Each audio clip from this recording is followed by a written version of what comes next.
And we are live once again. It's Spin Cycle. Welcome in, welcome all. Andrew Southwick with you in the middle, Julianna Ormond, and over on the right side of your screen, RC Williams. And if you're watching vertical, hey, I learned how to stack our images, and I just learned that like about 5 minutes ago, and I'm not sure I remember how, but at least we've got that.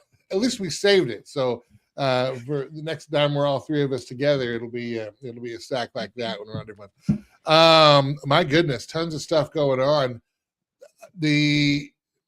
I'll say this before we were coming on the air, because when we come on, we just sort of come on and say hello, and I guess that's cool.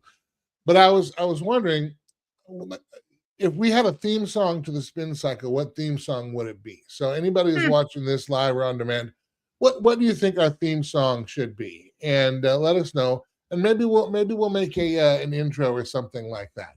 All right, guys. Before we get going, I just want to touch in with you. What is there anything that has stood out to you this week that maybe we've missed, or something like that we should make sure we touch on before we get going with all the video clips? And we got a lot of them. President Trump's back at it again on Fox News.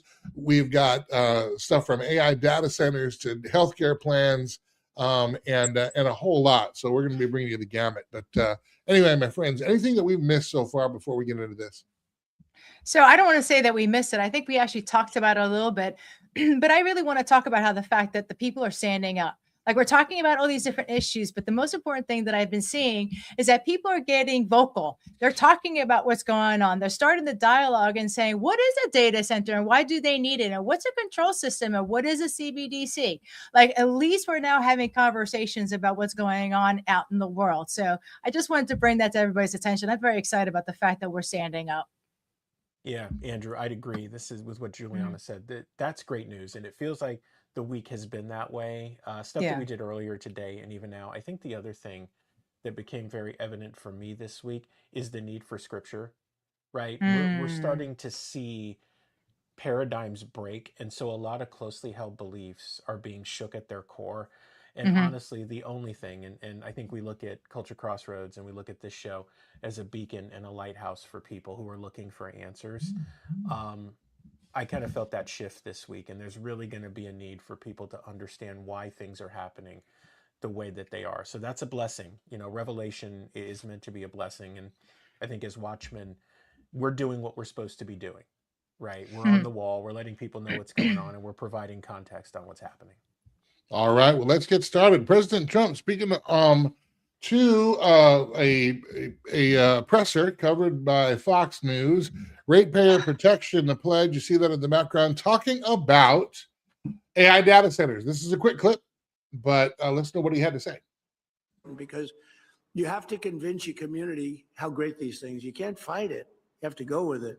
And you're going to have all that protection, and we're giving you automatic protection, but you're going to make a tremendous amount of money. You're going to reduce taxes, and you're going to have something that if you don't have it, everybody else wants it. Okay, so this clip has been all over social media, and particularly people on the right, back and forth. A lot of yes data center, no data center, but once again, a little bit incoherent. Everybody wants data centers, but you got to convince everybody to get the data centers because everybody wants data centers. And we're going to give the data centers immunity, and they're going to make a bunch of money. And he goes on, and I may have the other clip. I'm going to check right now, but he goes on to talk about how he knows the data centers are going to need way more power than America can supply, 2 and 3 times more. And actually says, hey, he doesn't really care about that. He's going to clear the way and make it happen, clear all the red tape, make it happen. Data centers, let's call them what they are, surveillance centers. Nobody wants them. I mean, this is an 80-20, maybe even an 85-15 issue. Democrat, independent, Republican, no one wants these. The practical outworking of this is they're a land grab. And you can go and you can see where all these data centers are going. It's wiping out middle America. It's wiping out our farmlands. It's encroaching on our residential neighborhoods. We've already seen, and we've covered stories where, particularly one in western Utah near California, where we had 50,000 residents who were told they were going to lose their power supply because the power was now going to an incoming data center.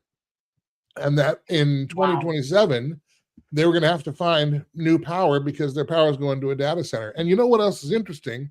Well, no, I'm going to shut up right there so I can look for that other clip. But my friends, I don't know how tone deaf we can be. And I think one of the things that is unfortunate about this is this would be an easy, low-hanging fruit victory for Republicans and President Trump, who is the face, the head, the leader of the Republican Party, that this is an issue that virtually everybody is against data centers. Nobody wants them, but now we're being gaslit and it reminds me of how they sold COVID, right? Nobody wants them, but beg your friends to get them. Nobody wants them, but we'll give you free lottery tickets. We'll pay you $20. We'll give you a burger. We'll do whatever we have to do to get you to take these injections. Well, the data centers are being sold the same way. That tells you the people don't want them, but our rulers have made deals and probably taken money and made promises that they now, I'll bet you dollars to donuts, have to keep. Not for nothing, but I think like Catherine Austin Fitts keeps saying, these data centers are control grid systems, right? We're not going to give consent for them to enslave us because that's literally what they're saying. Trump is going on going, you need to tell your community members that this is a good thing and we want that. No, we don't want to be enslaved. We're not interested in bringing in the data centers because they're really not data centers. They really are enslavement systems. No, thank you. We, the people, will take a pass because remember, Trump and the rest of our government, your job is to maintain our sovereignty. These data centers aren't maintaining our sovereignty. Actually, to the contrary, they're taking away our sovereignty. And you want to say, get behind that? I don't think so. A weird world in which we live. So let's tackle the most obvious thing out of this first, besides it being insane. Let's start with this. So Trump says, obviously, we're going to need 2 to 3 times more power, but I'm not worried about it. Now, if you've watched Culture Crossroads or anything we've done, we've already told you where the money is. That's going to be miniature nuclear reactors and nuclear power. That's the only way that you can actually power these things. So if you listened to us early on and you moved a little bit of money around, this isn't investment advice or anything like that, you probably made out pretty good and you will continue to make out good because that's the only answer. Here's the bad news. Right? For President Trump. Nobody wants these things. No matter how much you say it, no matter how many times you say it, no matter how convincing you try to be to the lockstep and everybody that's in line, people still don't like it. And if it's not that they don't like it, they have an uneasy feeling about it. Now, Julianna and I were actually at an event for Paul Renner on Sunday night. And what was interesting is that it was like an experts forum where he listened to experts on topics and then he got feedback and then he talked about it. One of the things they talked about was the data centers and how the groups that are trying to put these up say, well, look, the noise, it's not going to be a big deal. What they shared with us is that that is a misnomer. It's actually a sleight of hand because the way that they're measuring the decibels, if they say, yeah, it doesn't make noise, it's fine. But there's the hum, like the constant noise. If you measure that, it's completely off the charts. And that really wigs people out. Like it takes you off balance and it's a form of noise pollution, but they're not measuring for that with the data centers. So they can say, hey, look, the noises are going to be an issue within the radius. We got it covered. But what they're not telling you is that they don't have it covered on all the levels. And Andrew, like you said earlier this week, the other thing is that these things are going to be obsolete in the very short term. And Google in particular has full plans on how they're going to abandon these things and just kind of move on when whatever they need to get done is done. Here we go again with the inability, like you said earlier, low-hanging fruit, but the inability to say, hey, we've made a mistake here. We need to take a pause and do things the right way. The ego and the arrogance is going to be the unbecoming for hundreds of millions of people. We got 105 million plus that aren't working. Many of them have just given up. I said it before we came on the air. You know, it wasn't a golden age when I had to put $60 in the tank this morning. But this is the reality that most Americans deal with. And the best we can come up with is, hey, everybody wants these, are going to like them, you're going to love them, you just got to convince people. This is theater of the absurd. Yep.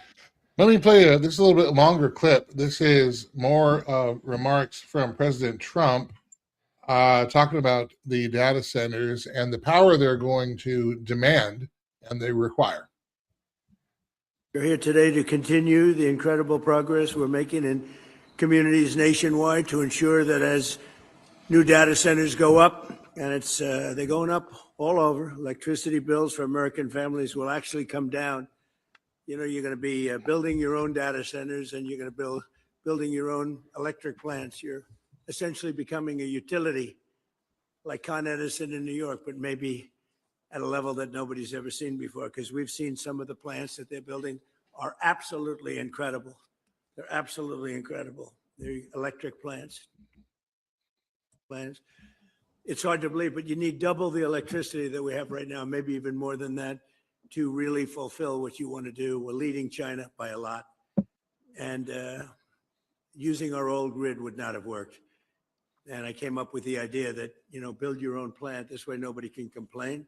You won't call me and say what a terrible job I'm doing, because we have a 200-year-old grid that's not the best in the world. You look at some places, you take a look at California, you have brownouts and blackouts every weekend. The last thing they're going to be able to do is supply electric at numbers. Nobody's ever explained to me why it's so much electricity, why you need so much, nor did I care that much, to be honest with you. All I know is you need more than double what we produce right now. Think of it. So we produce tremendous amounts of electricity for every business, and this industry needs more than double that amount. So we're letting you build your own with the Trump administration's Ratepayer Protection Plan. The American innovators and consumers thrive to win together because we're insisting that AI data centers and big tech companies pay their own way. And that's what they're doing. And they're happy to do it because this way they're going to be able to function and function brilliantly. They're going to have a lot of electricity left over, and they'll put that into the grid. So we'll actually end up with more electricity. The rates are going to go down. As president, I've always said that America's goal must be to dominate the future. And that includes being the #1 superpower in artificial intelligence. So important. And I want to break that down. There's a few claims that President Trump makes in that section there, and I just want to look at it objectively. At the end, he says, the rates are going to go down. Let's remember that he also said a couple of years ago that he's going to cut the price of gasoline in half, that he's going to end Russia-Ukraine in one day, that we're not going to have any new wars or regime change. I mean, we can go down the list of the things that he has said that have been the exact opposite.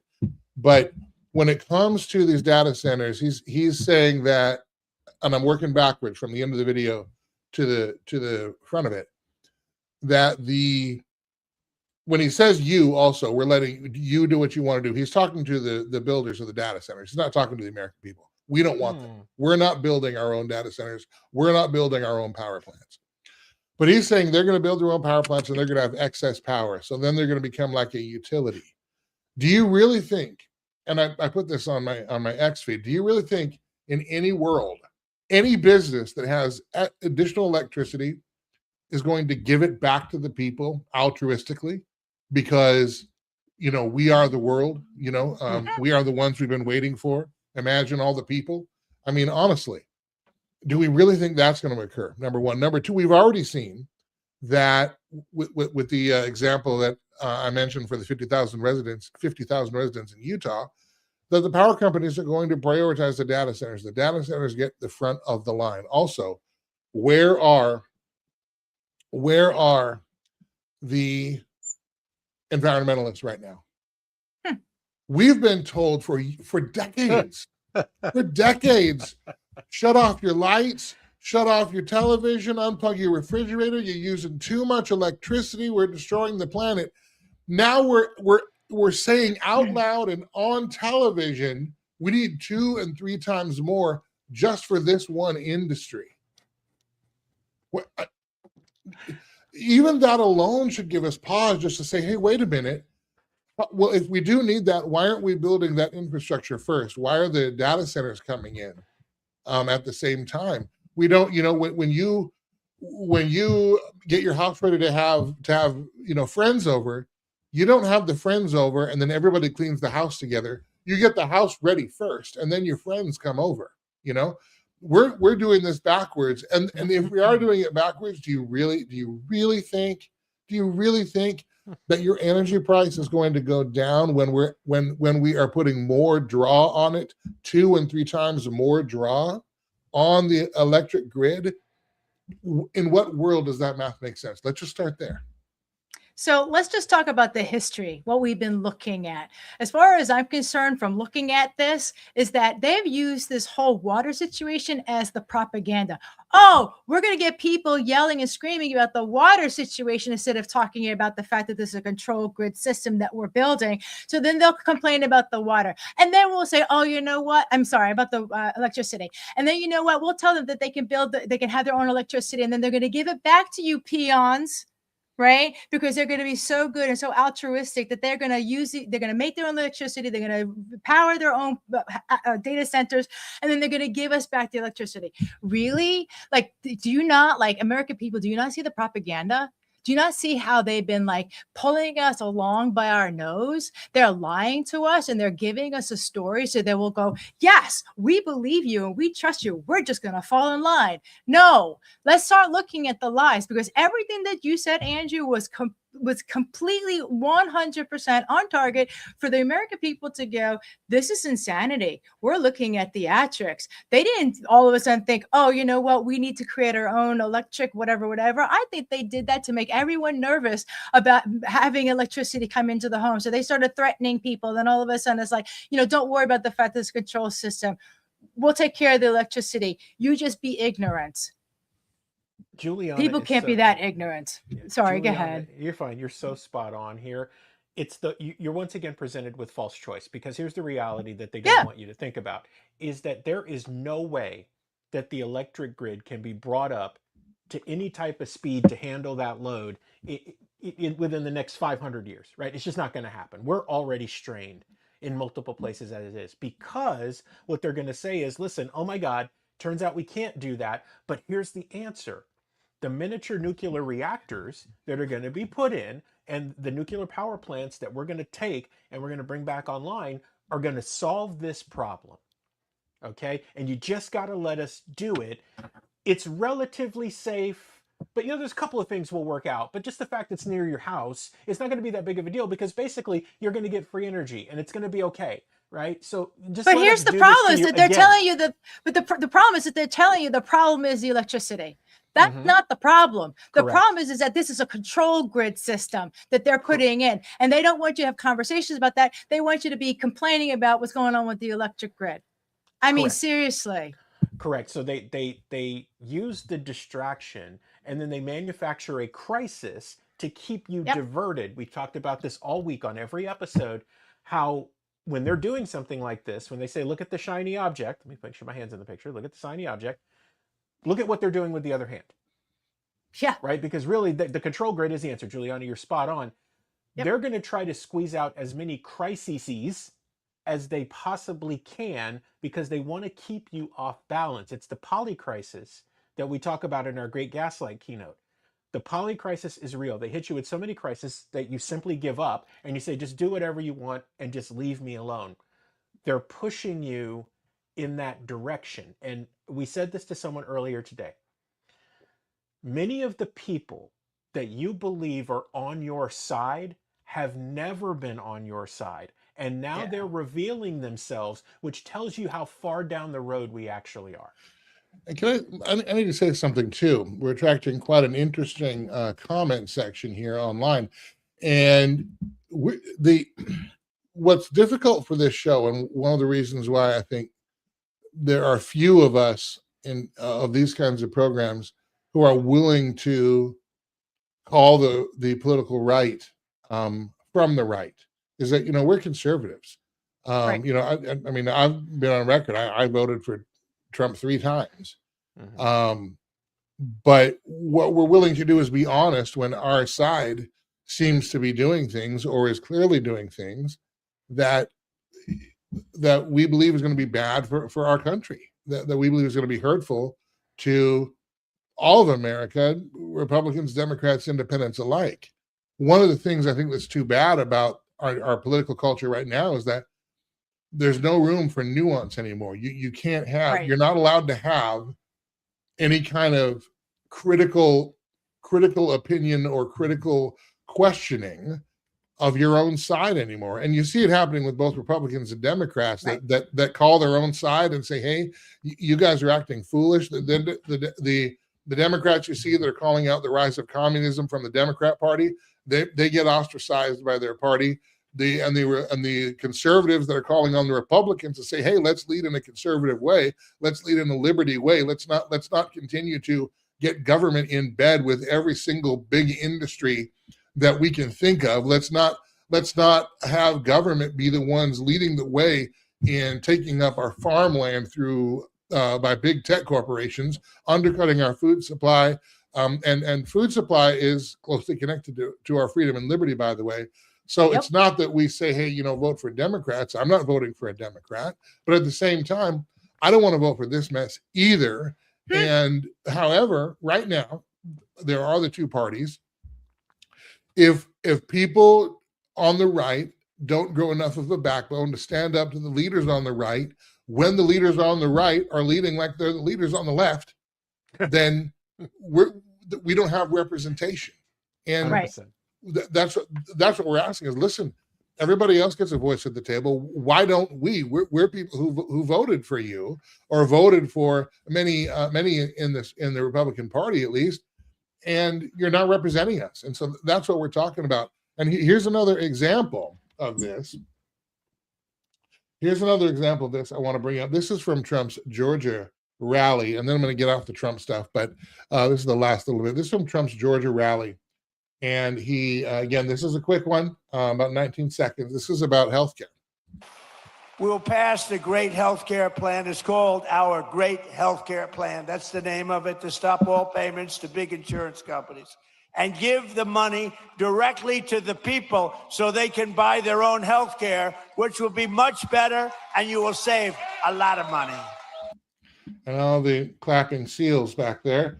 Okay, so let's understand what he did. Now Republicans for 15, 16 years have been saying we're going to repeal Obamacare, maybe almost 20 years. We're going to repeal Obamacare. They held, 58, 59 show votes prior to Trump coming in to repeal Obamacare.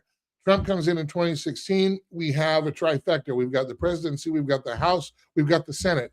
Did we repeal Obamacare? No, we did not. Then Trump actually began to adopt it about halfway through his first term anyway, and started calling it the Affordable Care Act and everything else. Then you start to hear, Biden gets elected, and then in the campaign, the 24 campaign, you start to hear Republicans saying repeal and replace. Rick Scott of Florida was a big repeal and replace proponent, and now we have Trump saying, no, we're going to make a new plan, the great American health plan, whatever it is. And if you listen to what he said carefully, he said, we're going to stop the payments going to insurance companies, and we're going to give that money back to the people so the people can choose which insurance companies they want to give that money to. First of all, the only money that they're giving to the insurance companies is the money they're taking from our paychecks before we even get it in our hands. Okay? So that's first. That's your Medicare, your Medicaid, your Obamacare. That all comes out of your paycheck before you even get it. Part of your withholding. So I guess he's saying they're going to reduce the withholding, I guess. But what I wonder is this: if they're saying that we're then supposed to use that money for to put back into medical insurance companies, is that money going to be directed money? Like, are we going to have to? Is that going to be our withholding form? Like, we're going to make a choice on our withholding form, which one that wants to go to, or are they just going to give us cash? Because if they give us cash, then we'll do what we want with it. And why don't we just do what we want with it? Why don't we get healthcare out of the socialist market? It's been socialist for decades anyway. It's not free market. But even that is a ruse. He's taking money that the government is taking money that they already take from you, giving it back to you to give you the false illusion of a choice, because they want you to give it right back to the insurance companies that they would just give it to in the first place anyway. I don't know of a dumber idea when it comes to healthcare plan. And I'm for the free market, but that's not the free market. That's just a shell game of the same money going to the same insurance companies, except this time they want you to feel like you're making the choice. Am I missing something? Not at all, actually. That was spot on. But you know what? If people don't see the game, and this is why the spin cycle is so important, right? We're talking about here's the spin, right? They want you to believe X, but in reality, here's Y. And this is why they're, it's all baloney. I mean, it's not true. It's all theatrics. It's nothing but theatrics. Please stop the ride. I want to Serious. get off. Serious. That's where I'm at, Andrew. Juliana said it. You summed it up perfectly. But seriously, like we've been on this 10-year roller coaster, this reality show, and I'm just like, please stop the ride so I can get off, because those things aren't going to happen. And I forget who was saying it on social media today, but they said, we're tired of the memes, we're tired of the promises, we're tired of the speeches. You've run out of time to actually do things, right? Like actually do something. It's like we said, Andrew, on election night in 2024. At best, you've got 18 months. At best, to get stuff codified into law, and if you don't, none of this work will matter. Here we are, just about that point. Yep. And what's been codified into law? Just about nothing. All those executive orders and all those promises and all that stuff goes away on Inauguration Day in 2029, because your inability to be effective beyond memes, speeches, and promises has put us in a pickle. And this is why, Andrew, you, us, and others are questioning their recent purchase, because we're like, that's not what I paid for. Right? This is this is what I paid for. I had a great conversation with Valerie Wartz this morning, and we were talking about judging all the different politicians, Republicans or Democrats. And we're both like, you know what? There's going to be a really big shakeup. So, for example, in Florida, if Byron Donalds gets in, I'm going to make a prediction, and I'm going to predict there's a lot of people that aren't with the MAGA. They're not following what Trump is doing anymore. They're going to vote for Jolly. You know why they're going to vote for Jolly? Because at least if it's a Democrat that gets in, we can fight against him and he'll get nothing done. If Donalds gets in, we as a state are done. I mean, we're done. You could just like it was almost as if DeSantis was never in for all of his terms. Like, we're done. So, I mean, what's going to happen? You keep pushing, you keep shoveling at us what you think that the people want and saying you need to vote for this candidate. I think there's going to be a really big shakeup. I think the people are standing up and they're saying, you know what? My voice needs to be heard. I'm tired of this. Well, and one of the reasons why we're tired of it is because we see what's coming. Whether it's health insurance, whether it's data centers, whether it's real ID, it all ultimately winds up in surveillance state. That really is, I believe, the end game. Yep. And in a practical sense, it's a land grab, and then in the functional sense, it's a surveillance state. This is from America's Voice. This will be our last story today. This is from America's Voice. It's Representative Keith Self on Stinchfield tonight, and he is talking about why we need to put an end to the surveillance state. Not tackling the constitutionality of flock cameras. I'm simply saying I am concerned about the federal surveillance state that is growing. We've had this discussion in the Foreign Intelligence Surveillance Act. Get a warrant before you get electronic communications. We now have this. As of 2027, federal law says every car that is made will have a kill switch, which determines, spies on you inside your vehicle. Are you impaired? If it considers you impaired trying to get your wife to the hospital to have a baby, you might look impaired. It won't start for you. It won't run. So the surveillance state, and then I'll go on to the central bank digital currency. If we give the federal government transparency into your bank account, it's over. Mm-hmm. He's not wrong. He's not wrong at all. And we've talked about those stories actually at length on the Sunday show in Culture Crossroads. But when he talks about the cameras, here's one of the things, that the data that's being stored, we have to also realize this. The data is being stored by private companies. Here's why this matters. The CIA, the FBI, constitutionally is not allowed to spy on citizens. Now, the Patriot Act opened up some of that door. FISA 702s opens up some of that door. By the way, President Trump used to hate and decry FISA until he liked it. So, I don't know. But they're not supposed to. However, let's say that the CIA or the FBI subpoenas the records from Palantir, which we know has made most of its profit now based on government contracts because it has a really cushy seat at the table, being only a degree of separation away from the presidency because of Peter Thiel's backing of J.D. Vance. Well, then that's a great backdoor way for CIA, FBI to get information on you and me without needing that same warrant. Well, they're not spying on us. They're just getting a report from Palantir. They always get these reports. And look what showed up. And would you know it? My goodness. Well, we have to take some action now. I mean, you see where these things are going. This is one of the reasons why marrying our intelligence with Israel is a problem.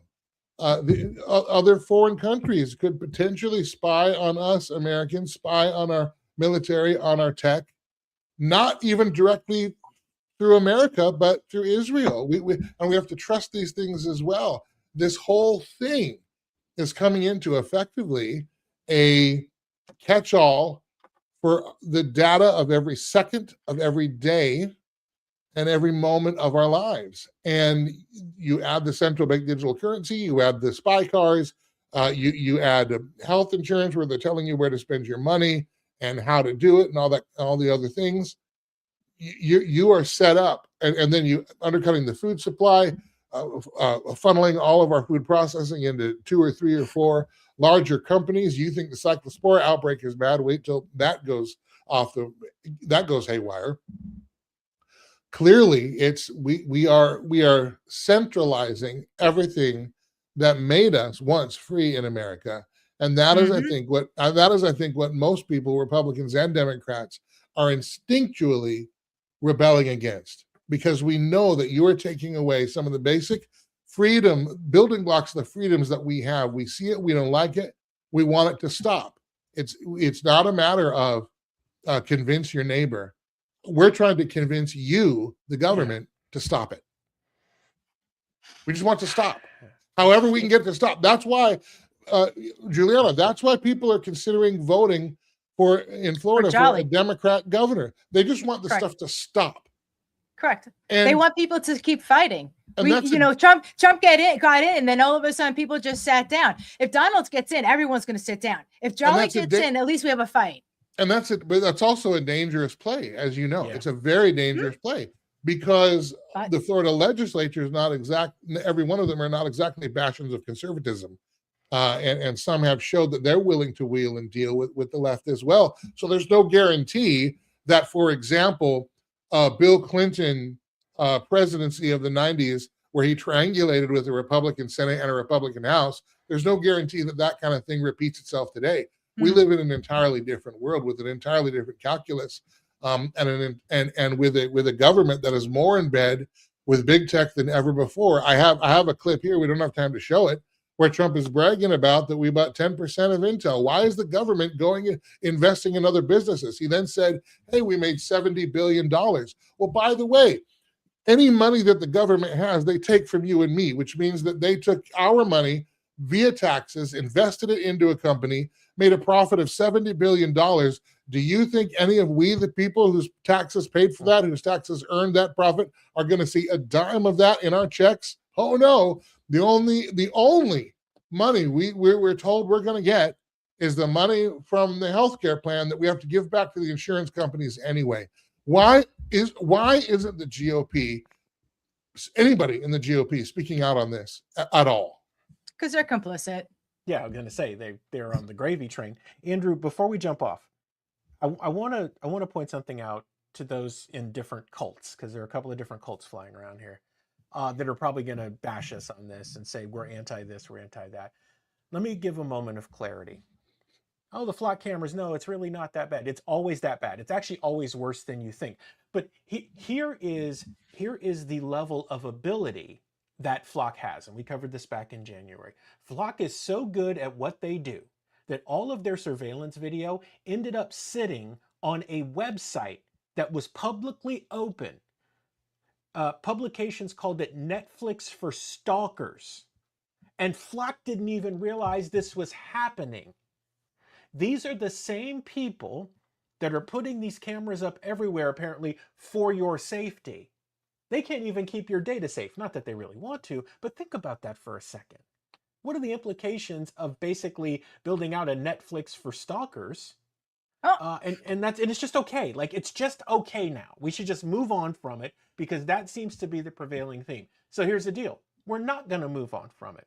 The Spin Cycle, Culture Crossroads, the Watchmen Brief, the Watchmen Action Network, we're not going to move on from it. And if that makes us unpopular, I think I can speak for all of us, so be it. This isn't a popularity contest. This is about trying to save what little we have left of freedom before it's too late. We do have to run. We're over time. I want to remind everybody. Actually, I want you to remind everybody just really quickly where they can get the Empowered to Act book. It is a step that citizens can take if they don't like the direction of their country. We do have a constitutional way to do it. Our problem is we, the people, are not putting the pressure of the Constitution to bear on our representatives. That's on us. That's on we, the people. If we, the people, don't hold them accountable, they're not going to hold themselves accountable. Are you nuts? The criminals don't put handcuffs on themselves. I'm sorry. They're not going to do that either. Power is not going to restrain itself. So we have to do it. You have a book, Empowered to Act. Just real quickly, let them know where they can get that if they want to take a practical step to begin to push back against this in their community.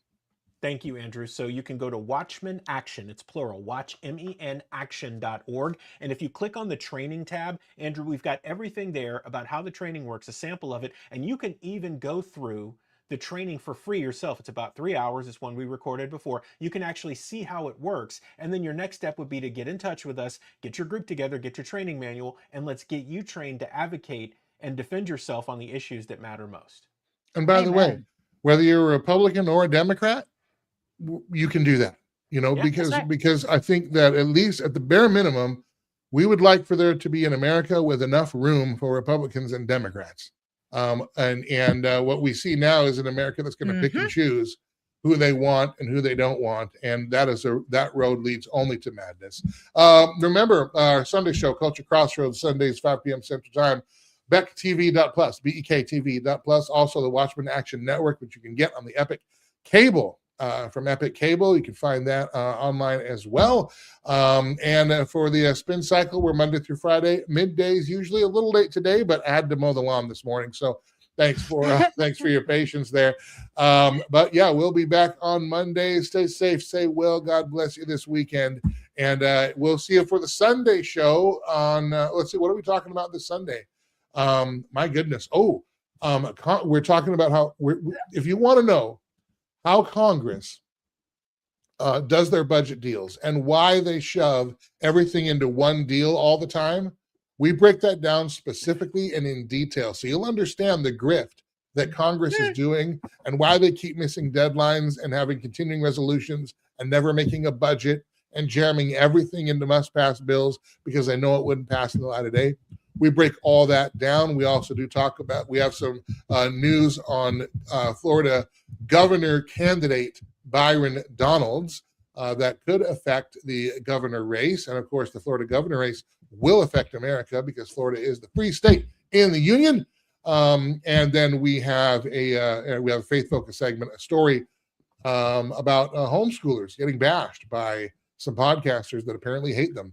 What's going on with that? So big show, Culture Crossroads, again, 5 p.m. Central Time on Beck TV. That is the time it airs, but you can see it on demand, BeckTV.plus. All right, guys, for R.C. Williams, Julianna Ormond, I'm Andrew Salvick. This has been The Spin Cycle. Thank you for being with us. We'll see you next time.